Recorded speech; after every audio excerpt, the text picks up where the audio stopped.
Welcome back, everyone. Today, I am tackling the one, the only, the bed frame knife. I know it doesn't look like a knife yet, but it will. Now, a few months ago, I put out a 2-minute video talking about how hard these were to drill through. And then that kind of sent me down the rabbit hole of trying to figure out if you can make a knife out of old recycled steel bed frames. But when I went down that rabbit hole, I entered the world of knife making forums. And wow, the bed frame knife is very controversial. A lot of guys don't think you should be making knives out of these. A lot of guys say, why not? It's hardenable. It works. I think some of the more experienced ones with all the fancy tools out there are thinking, why would you waste your time making a knife out of bed steel when you can use proper steel? From my perspective, I'm still learning and I kind of just want to practice on bed frame steel. It's available. It's easy to get my hands on. I don't have to order it and it's free.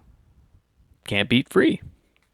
Now, as for the design of the knife, I spent a little time trying to figure this out. I'm not a knife maker. My first blade was that giant axe that you saw me make in my previous video. I'll leave a link in the description for that if you're interested. That thing was a beast and probably a little bit more than I should have tried for my first blade, but. Yeah, so I'm looking forward to making this one here. So I ended up settling on this design here. And I think this basically resembles something that someone might make out of an old file of some kind. But I figured it would probably be the easiest for me for now with the tools that I have and the limited knowledge I have about making knives. I think this will fit on there quite nicely and I should be able to make this. So I'm going to go ahead and stick that to this bed frame here. As you can see, I've chosen the wider bed frame as opposed to the narrower one here.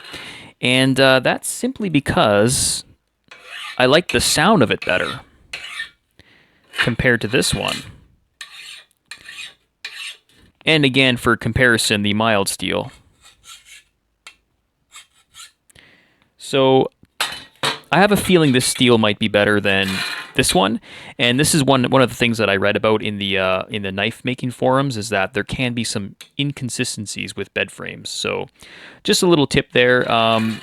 If you got a pile of this stuff, I've got like 12 feet of this stuff, and I got a few of these and some other ones. So, I just thought I'd test them all, and I like what I'm hearing here, so I'm going to use this one. All right, so we're going to go ahead and cut this out with my angle grinder. I'm just using a thin cut wheel on there.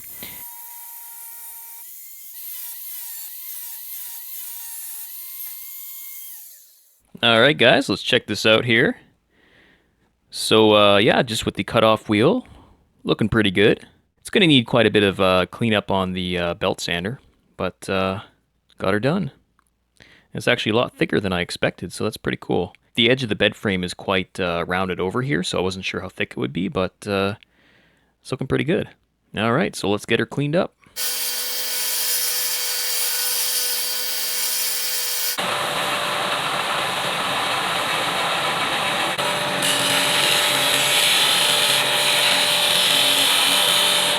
So that went quite well, actually. Just the combination of the belt sander and disc sander there. Didn't have to use the grinder again, which is nice. And yeah, everything's pretty nice and straight there. Oops, let me get that focus there for you. There we go. There's a couple spots that I want to touch up with the file, but the metal is still too hard for a file. I'm going to have to put it in the forge, get it red hot to anneal the steel, and just let it cool down slowly. I was going to have to do that anyways to drill the holes for the scales. So I'll go ahead and do that, and then the metal will be a lot softer, and I'll be able to shape this a little easier. So I'm just going to let that cool down for a little bit. It's still a little bit warm to touch. I did keep it in my forge for a while. And as that's cooling down, I will start working on my handle. I did find this old scrap piece of maple lying around in my garage here. You can tell it's been used for something. So I'm gonna try to salvage this into a handle. So I'll just rip it through my table saw and see what we end up with.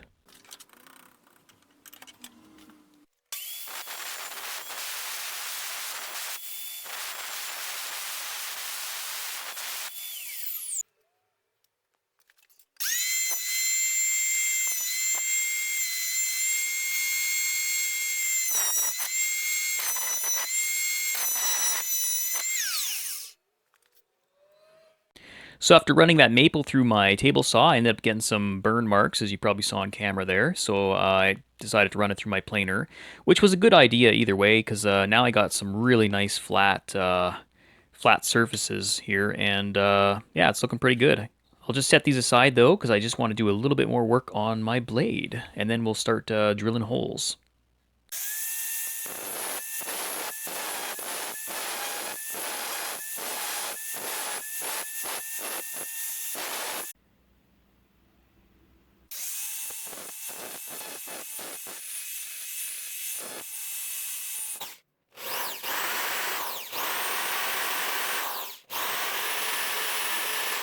So I went ahead and scribed some lines to get my bevel started. I got the center line here as well, and I just used a Sharpie pen for that. Like I said, I don't have all the proper knife making tools or markers or any of that stuff. But it's starting to look like a knife, and I'm pretty happy so far.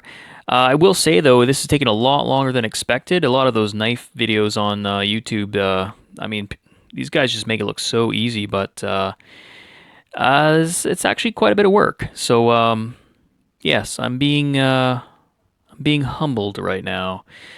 But I will continue and I will finish, and yeah, we'll see what it looks like in the end. I think I'm gonna just do the bevels with my angle grinder, cause I think that big 6-inch wide belt sander is just gonna be too awkward. So going by hand.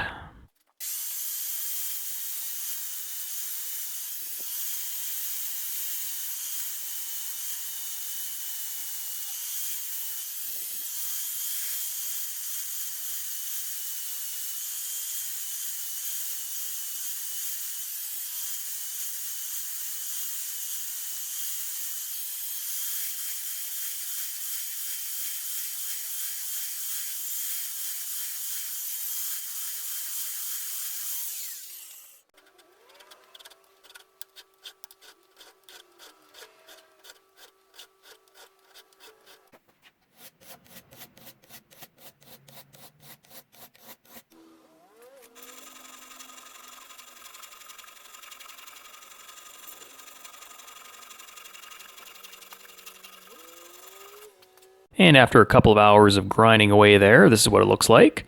I'm actually pretty happy with the profile and the overall look there. I did end up cleaning it up with a wire wheel on my grinder, and it was very effective. It actually kind of gave it a cool look to it too. Unfortunately, it did damage some of my edges there, so I'm not sure if I'll use that in the future, but good to know. So now it's on to drilling the holes for the scales. And I don't think I mentioned this earlier, but I don't have brass pins, so we're going to have to get creative here. So I ended up looking through my parts bin here, and I found 3 nails that I think I can use. These look like they're unused nails, so they should be pretty straight. So I'm going to go with those since I don't have the brass pins, and I wanted to stick to the $0 bed frame idea. So yeah, so that's what I'm going to use. So let's get to the holes and see if we can make these fit right.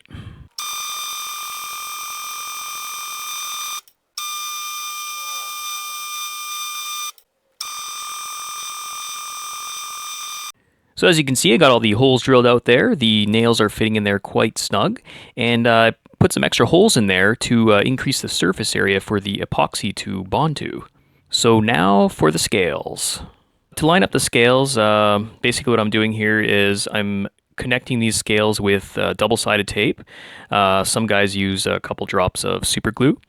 And this is the seam where the blade will be going into afterwards.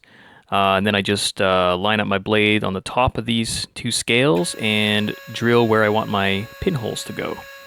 And if my drill press is square, everything in theory should line up. So my holes are actually slightly too small for my nails. They don't quite fit in, but I do have a little hack to make them fit. As you can see, this one goes in quite nicely. So basically what I did after I drilled the holes is I took one of my nails and I filed a groove into the end of it, and I actually used it as a drill bit to make the perfect size hole. I know it seems like a completely random hack, but I do this a lot in my garage. And I like to get creative to get the job done. So there you go. Little tip there. I've done this with random sized bolts in the past too for other projects, and it's a good way to get the job done.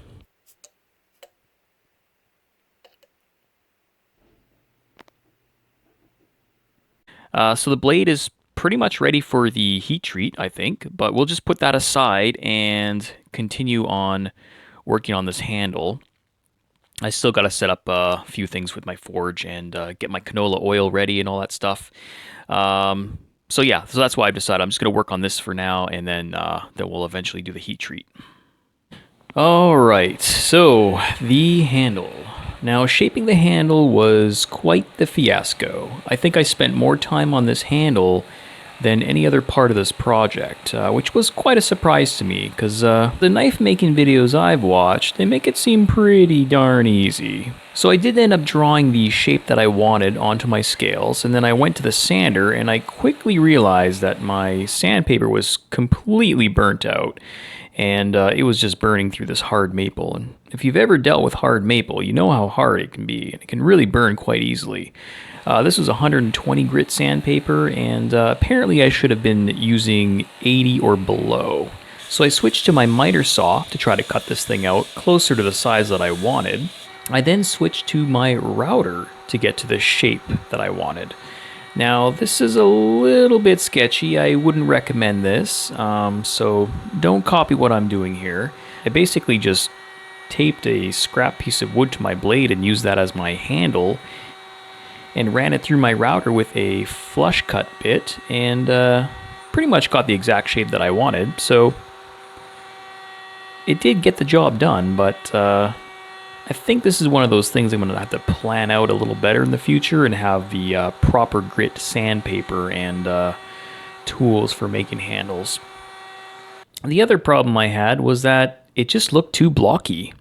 I don't know about you guys, but when I watch these knife making videos, I see guys using huge blocks of wood for their handles, but in reality, I don't think they need to be that big. In fact, these ones looked pretty small to begin with. I think they were only about 3/8 of an inch wide, and I ended up having to cut them down even more to 1/4 inch.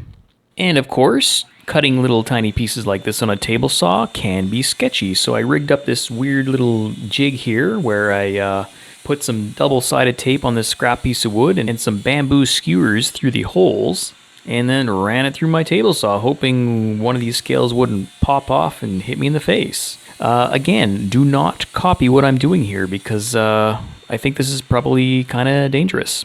And once I finally had them to the right thickness, I took them to my router again and ran a bevel with my chamfering bit.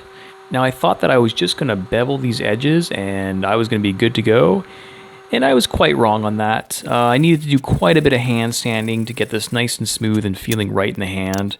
I've seen designs where people have just kind of beveled the edges, and I mean, it looks good, but I don't think it actually feels good in the hand. So I ended up doing a lot of hand sanding and getting it nice and round and smooth, and it did feel good in the end, but it took a very, very long time. I'm not even going to tell you how long it took because it's kind of embarrassing. So at this stage, the scales were pretty much ready to be glued onto the knife. However, I still needed to do the heat treat to the knife. So I used my trusty little homemade forge to do that, and it worked really well. I did do 3 cycles of normalizing, and that's basically where you get the steel red hot and let it cool down slowly. And basically what that does is it helps to prevent any type of warping that might occur during quenching. And for the quench, I ended up using canola oil, and from what I've read, it's actually beneficial to warm up your oil to about 130 degrees Fahrenheit, which I did, and I put in my little coffee mug here for my quench tank, my super sophisticated quench tank here. And here you can see me testing the metal with a magnet.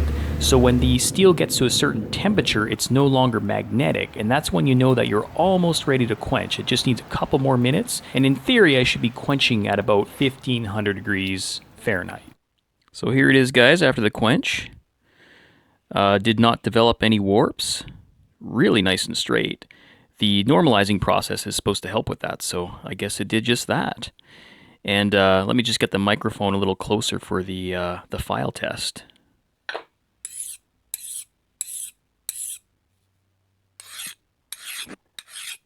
Now you're probably going to notice a difference here. The last portion that wasn't sticking in the oil, you probably saw that on camera. This part is definitely soft, but that's only the last inch of the tang here, so I'm not too concerned about that, but obviously something that I'll have to adjust for the future. But I'll just do the file test here so you can hear the difference.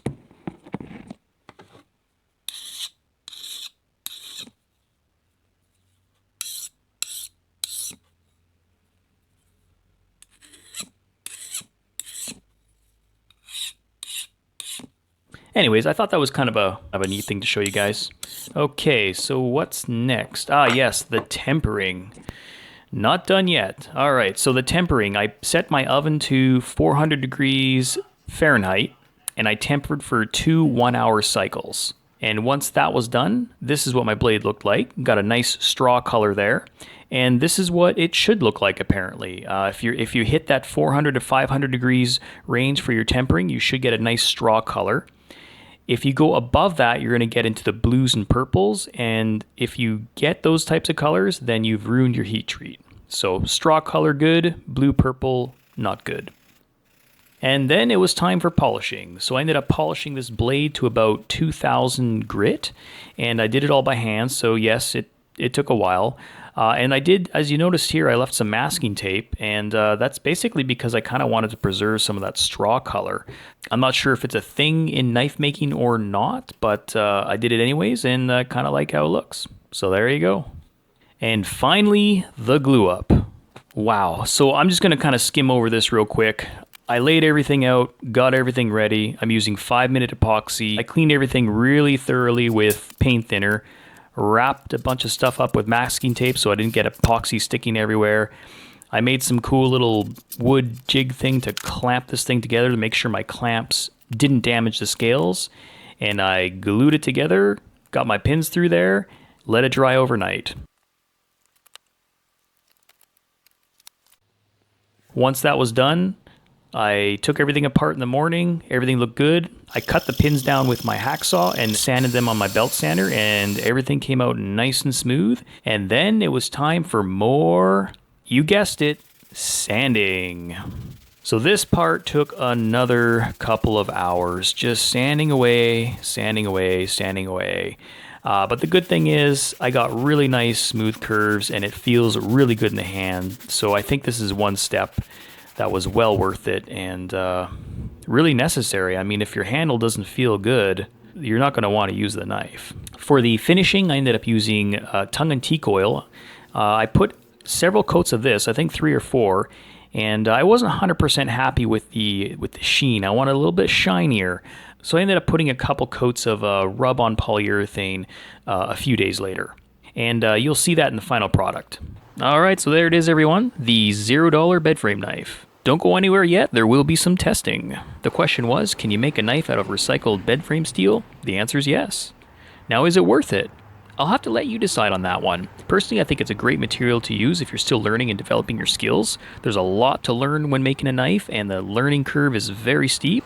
And to make a really nice knife, I think you need to have the proper tools as well. For now, with the tools that I have and the skill sets that I have, I think I'll just stick to bed frame steel.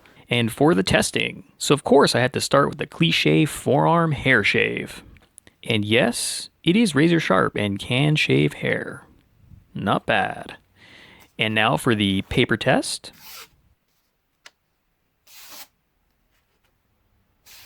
No problem there either. And then I just found this random stick I thought I'd carve up. So there you go, guys. That's it for now. Thanks for watching. If you liked that video, hit that thumbs up and consider subscribing.